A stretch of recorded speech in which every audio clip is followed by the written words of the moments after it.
The story of my great-grandfather Pete Romsovich is not purely about immigration, but it is important to note that this was one of the larger themes in American history that he is connected with. When he was just 16, he packed his bags, got on a ferry, and left Yugoslavia, vowing to never return to the impoverished and constantly at war country.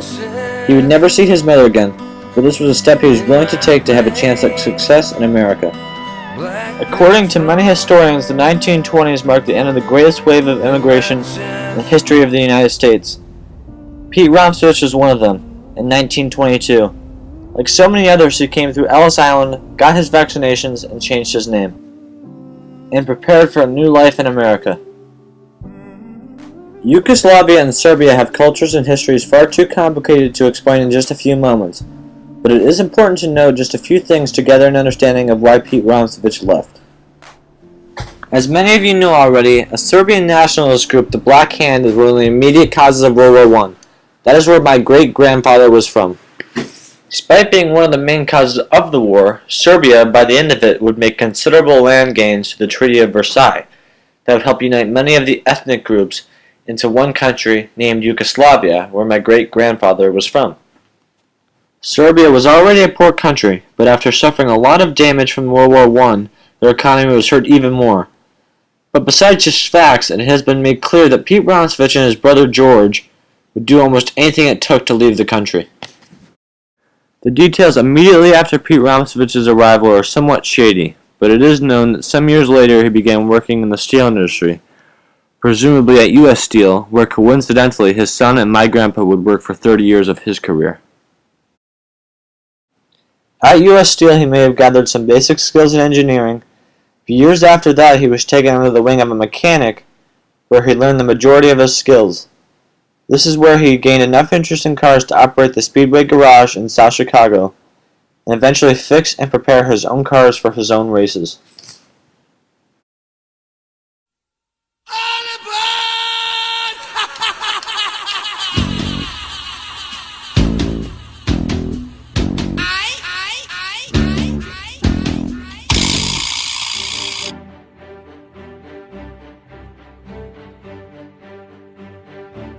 Sleek, high-powered steel steeds leap forward in the start of the Indianapolis Memorial Day automobile race, Motordom's Blue Ribbon Event of the Year. Zooming around the 2.5-mile oval, 30 steel-nerved pilots risk life and limb in pursuit of fame and fortune in a 500-mile spectacle of speed. Watch 'em go.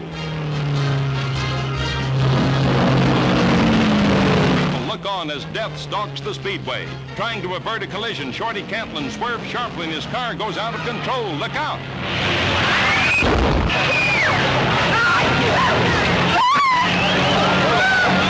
An emergency squad rushes Cantlin to a waiting ambulance, but he's already run his last race. Crews hurriedly pull the wrecked car off the course. Others quickly pour sand on the oil streaks as a precautionary measure for the madcap speedsters who zoom by the tragic scene. But disaster threatens again. Another racer on a breathtaking skid, the driver battling with every ounce of strength and skill to regain control of his careening car. Lady Luck is really riding with him today. And the show goes on to its scheduled end as the winner gets the checkered flag. It's Maury Rose flashing home in 4 hours, 17 minutes, and 52 seconds, averaging 116 miles an hour. Richer by 25 grand, Maury gets a grand kiss from Carol Landis. Ain't life just grand?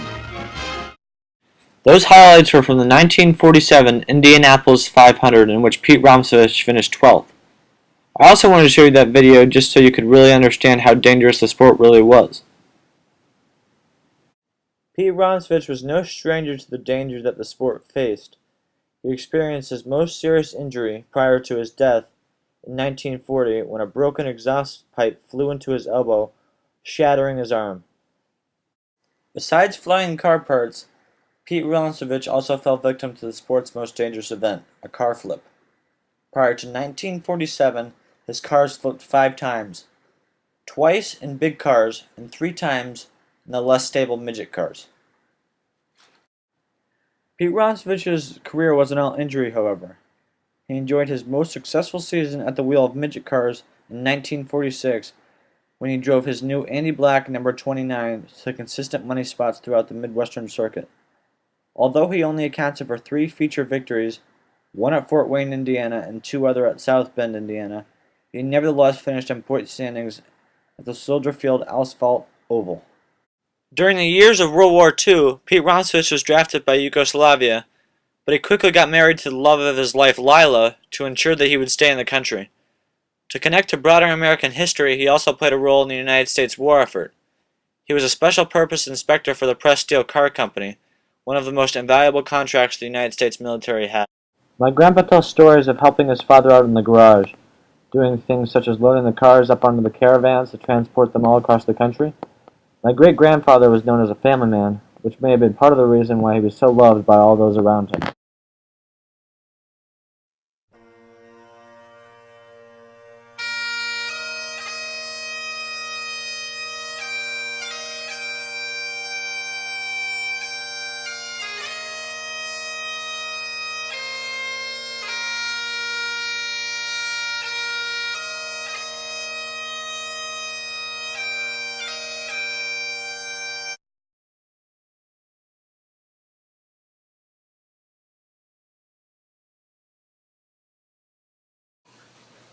Well, I felt terrible when my dad got killed. I mean, that was terrible, and then I felt sick inside too. You know how that feeling is. You know, it's just like when you lose your dog. Well, it was like then, just in the life ended. Didn't know what I was gonna do. You know, life. It was just like life was over. You know, for me too, because. You know, I didn't know what I was gonna do, and I felt real bad inside. And but after a couple of years, I mean, I got over it after a couple of years, and I got a paper out. Hank Sichterman, a friend of mine, for the Gary Post Tribune newspaper, gave me a paper out. About a month after Pete Rončević's death, Bill Vukovich, a two-time Indianapolis 500 winner, decided he would buy Pete Rončević's car from Pete Rončević's widow when he knew they needed money. Coincidentally, 3 years later, Bill Vukovich would also die in a race car accident at the Indianapolis 500. Yeah, well, Bill Vukovich came over, and he wanted to buy my dad's race car, so we sold it to him he paid $2,700 cash right then and there. He had $2,700. Was he a good friend of your family's? He was a pretty good friend. Yeah, he was a friend of ours. Did he have a lot of respect for your dad? Yeah. I mean, he was a friend of my dad's, I don't know. But he was a good guy, Bill Vukovich was. I mean, well, my dad was a great guy. I mean, he bought me everything I wanted. He bought me lots of Cokes, whatever I wanted them, and he bought me an electric train. He bought me a bow and arrow for Christmas. He bought me a BB gun, and he bought me all kind of stuff. I mean, he was really a good guy, and he worked a lot on his race car. He was always working on his race car. A lot of times late at night. He'd been busy all the time. Pretty hard-working guy, and he was a good mechanic, #1 mechanic. I mean.